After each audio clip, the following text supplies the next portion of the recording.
everybody, it's me again, City. But this time I'm not singing, dancing or cooking. I'm here with you as a language teacher. I know that there are many other language teachers from different countries of the world who are watching me right now. With this idea in my mind, I wanted to share my experiences with you and hear your teaching experiences. Why don't we share them? Because each country has its own facts and has its own traditional aspects of teaching styles.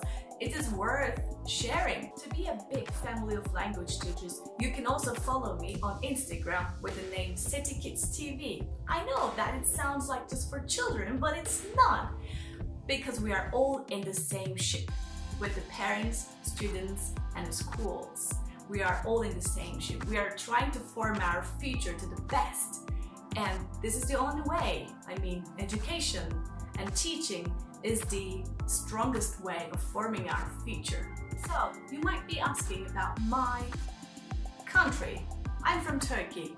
Years ago, when I first invited to a conference held by ELT Ireland, I had a conference there, and after my presentation, I was a little bit shocked because I hadn't expected all the other teachers to like my presentation.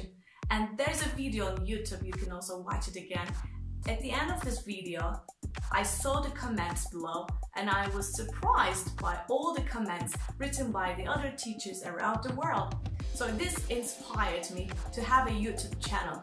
So in this YouTube channel, we're going to find some ideas for students and for parents and for teachers. Why don't we become a very big family together? I think it's worth sharing ideas, as I have said before. So today, I want to share a very common experience that we all have. When you hear it, you will understand what I mean. We, language teachers, are always getting messages or questions by the parents about their children's language level. So, I tried to make a simulation of it. We're going to listen to a message from one of my parents and then we will analyze it all together. But to say this before, I want to say this before, this is going to be a Turkish message, but for the foreign language teachers, I will provide an English subtitle below. Please listen to it and then share our ideas together. Let's listen. Hocam, Setenay hocam, ben 3B'den Pelin Su'nun annesi Ebru Hanım, evet. Sizi aradım ama cevap vermediniz. Mesajlarıma da karşılık vermediniz. O yüzden sesli mesajla sizi rahatsız ediyorum. Kusura bakmayın. Şimdi hocam, yani benim bu aslında çok zeki. Matematiği çok iyi. Bütün dersleri çok iyi. İngilizce de yani 3. sınıfta şimdi kaç yıldır İngilizce anaokulundan beri İngilizce görüyor. İngilizceyi de aslında anlıyor, konuşabiliyor ama hocam bu cümleleri bu kız tam yazamıyor. Söylüyorum şimdi he şeyden sonra diyorum olumlu da diyorum, bak fiile bak diyorum, fiile S takısı gelecek diyorum. Geniş zamanda diyorum böyle olacak diyorum ama anlamıyor, hala anlamıyormuş. I go diyor, she go diyor. Hocam bunun olmaz ki, she goes demesini bilmesi lazım ama yani kuralları defterine bir güzel yazdım. Şimdiki zamanlarda bak dedim, emizar dedim, verb ing oluyor dedim. Anlatmaya çalıştım sizin kadar başarılı olmasam da. Geçmiş zamana hele hiç girmedim hocam kafasını karıştırmayayım diye. Ama ezberleyemiyor hocam, bu kadar basit şeyi ezberleyememesi sizce de normal mi? Ben bu kızda mı bir sorun var? Diğer arkadaşları da mı böyle? Olmaz ki, konuşurken yanlış konuşuyor, yazarken yanlış yazıyor. Yani ne yapacağız hocam? Siz acaba şey mi yapsanız? Okulda derste defterleri böyle işte subject plus verb hani yapıyorduk ya. Öyle ben çok iyi öğrenmiştim hocam. Bence bakın öneriyorum size. Siz bunu bir deneyin. Bütün sınıf çok iyi grameri öğrenecek. Gramer çok önemli hocam. Yoksa olmaz. Yanlış yapıyoruz hocam ödevleri. Çok sağ olun hocam. İyi ki varsınız. Canım hocam, sizi çok seviyorum. Pelin Su'nun en çok sevdiği öğretmen sizsiniz.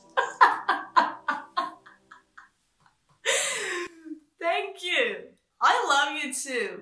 I really love you because we are in the same ship. I want to repeat it. We are in the same boat. I mean, we're in the same boat. We can make mistakes and we learn from our mistakes.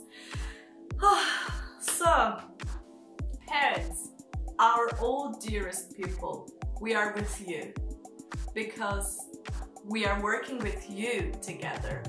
We are not separate. We are working together. Just I want you to know this. Oh, all the teachers, what do you think about it? Write your comments below and let's share our ideas.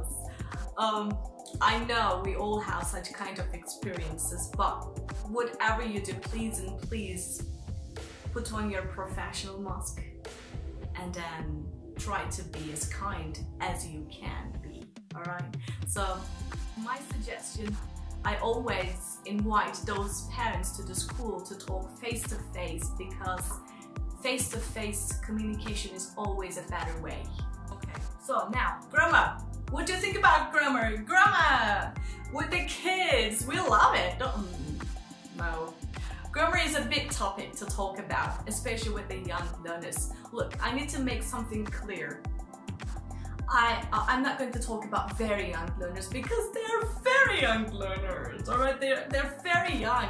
They just want to play games and walk around and explore the world and just, you know, I'm not talking about them. I'm talking about the young learners who are at the age of between 6 and 13. Still, they want to play games. I also still like playing games myself. They are students, kids, young learners learn by doing. This is so obvious and everybody knows it. So, I have 2 books to suggest you, first of all. Please try to find them somewhere, procure them. These are so helpful. This is written by John Kang-Shin, with whom I have had a conversation. So this book is very valuable for me. And also Grammar for Young Learners, written by Gordon Lewis and Hans Moll, Oxford Publishing. So this is a series of books for the teachers. I think you can also find this very easily.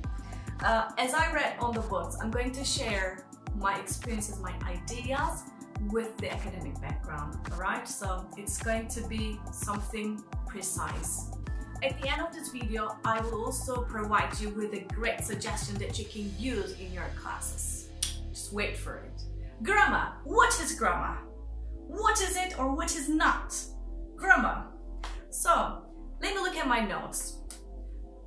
As language experts, we know that grammar is built in time. Especially with the younger learners and young learners, we don't expect them to analyze the language because they don't have the analyzing system even in their own language. Let's accept it because they don't know what is a noun, what is a subject, what is a verb or adjective in their own language. So please and please don't confuse them. They want to learn the language. They don't want to learn the language. They just want to use it and have fun with it. We are not teaching at all. We are just providing them with a meaningful context where they can experience the language.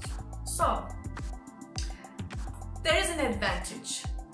Young learners are at such an age that they receive all the information going around them easily because they are at a receptive age. Which means they are just like a sponge.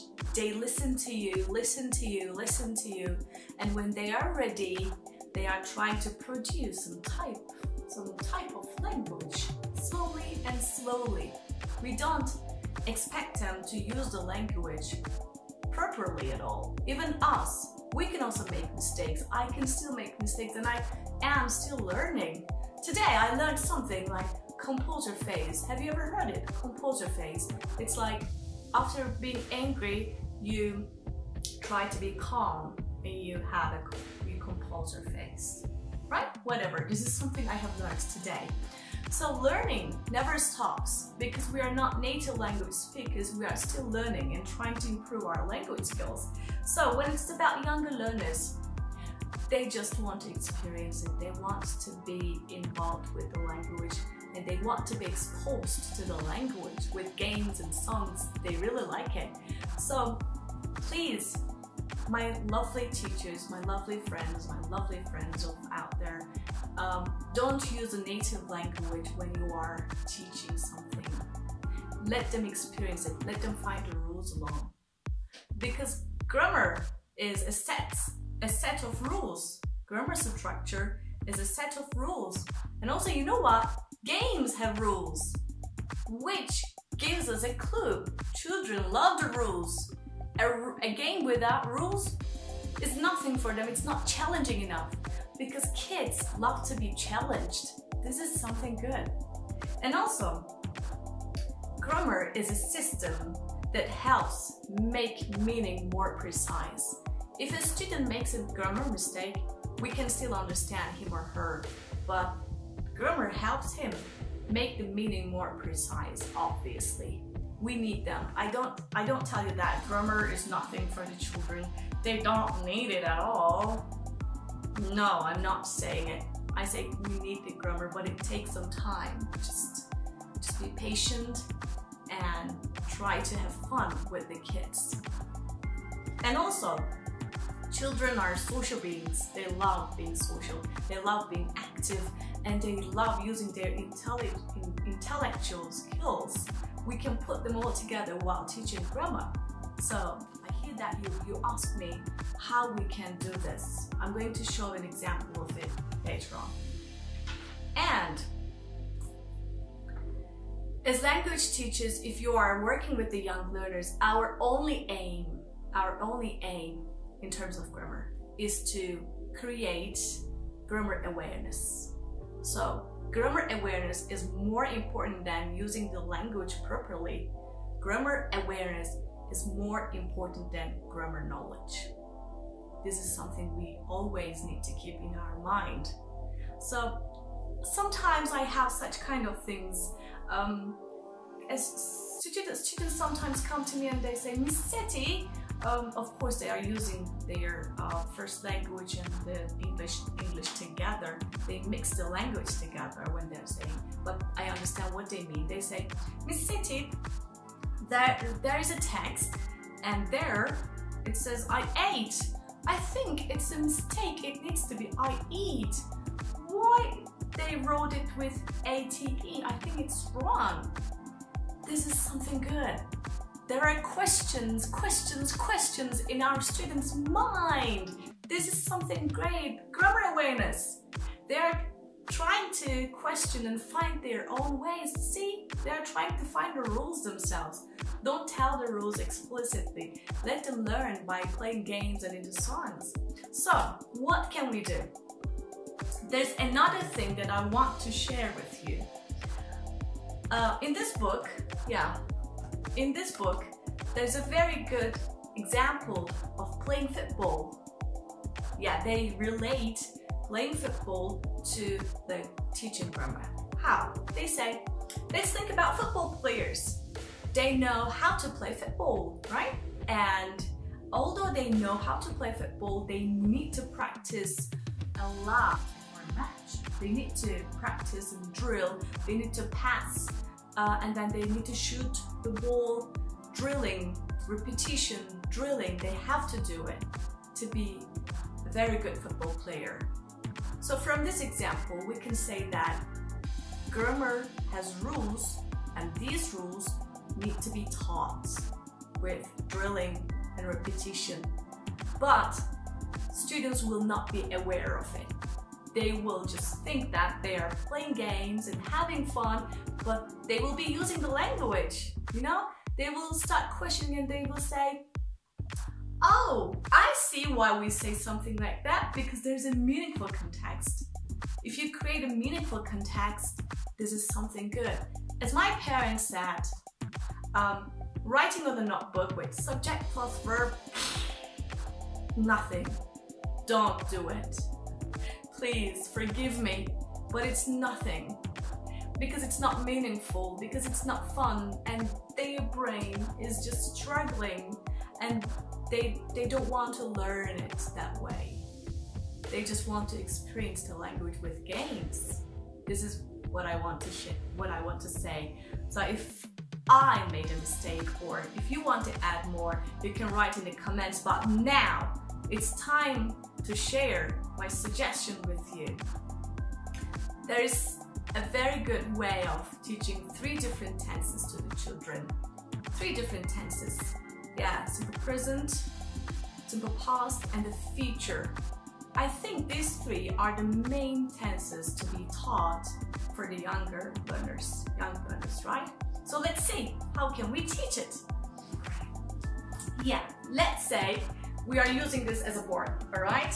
Let me clear here. Okay, here is the example how you can do this. Every day after breakfast, one time. No, just kidding.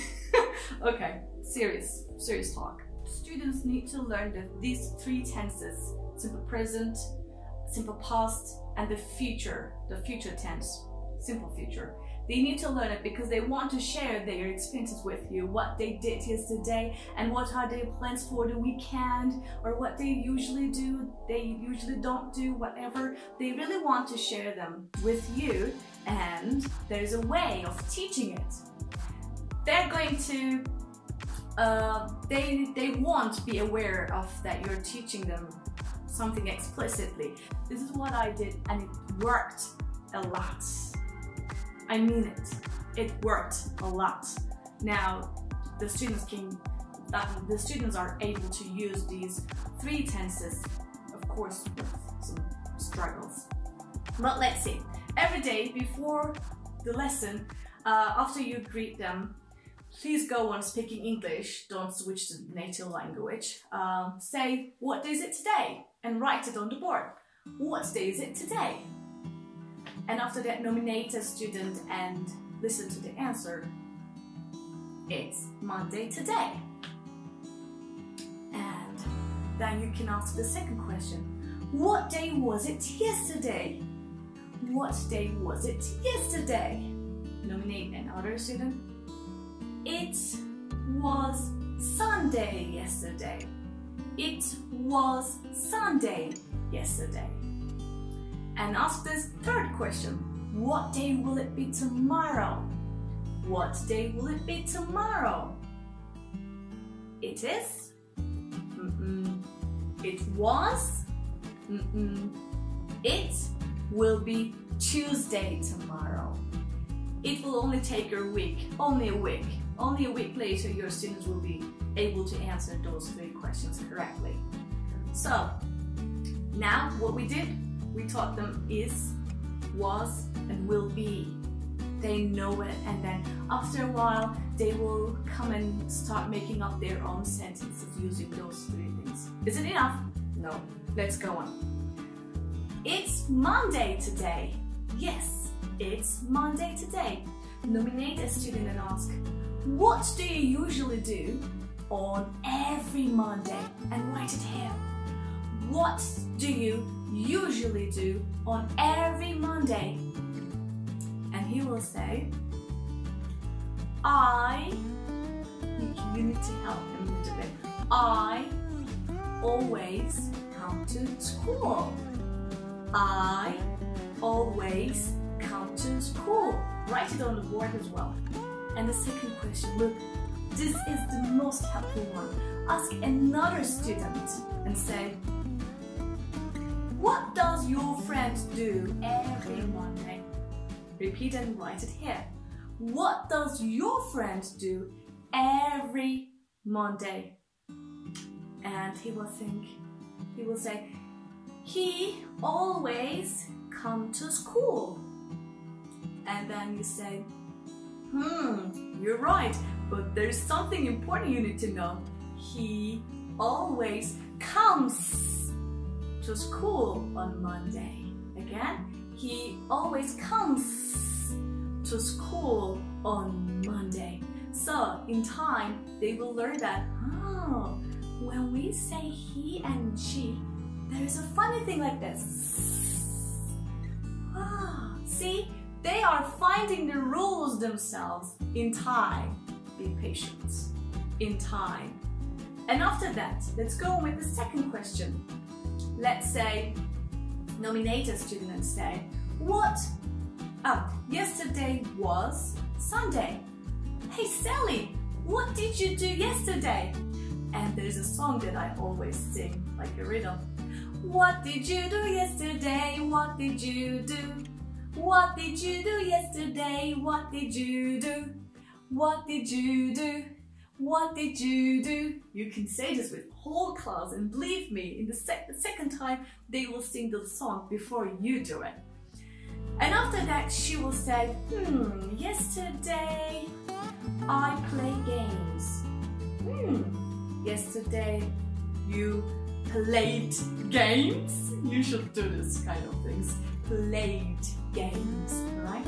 Yesterday I played games. And they will say, yesterday played. This is interesting.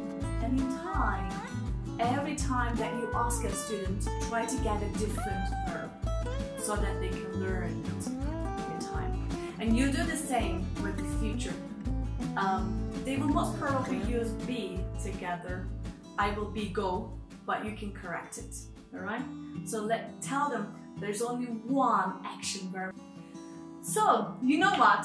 If you use this activity all the time at the beginning of the lesson, I know it will take it around 15 or 20 minutes, but it's worth. Because when you start teaching simple past, simple present, they will be familiar with all the things that you are aiming for, that you have your aim for. They will say, oh, Miss Setia, I know it. We use s, right? How about how to say he is not goes? And those kind of questions will emerge, but in time you can teach them. Alright, so let me summarize it. Use this at the beginning of every lesson according to your schedule. And believe it or not, in a week they will be familiar with what you expect from them, because young learners like routines even in the class. So this can be one of your routines. Why not, right? Thank you. That's it. We talked about one of my experiences that I've had with a parent, and then we talked about what grammar is, and then I showed you a suggestion that you can use in your classes. Please use it and tell me whether it helped you or not. I know the schools are closed right now, but even in online lessons, I believe we can use it, and still, like a chit-chat time, I do kind of activities. I say, chit-chat time! So what day is it today? What day was it yesterday? What day will it be tomorrow? Don't forget it, and use it with your students. I love you guys. I hope that you will find this video very helpful and useful for you. Please write your comments below. See you later. Enjoy your day now. Bye.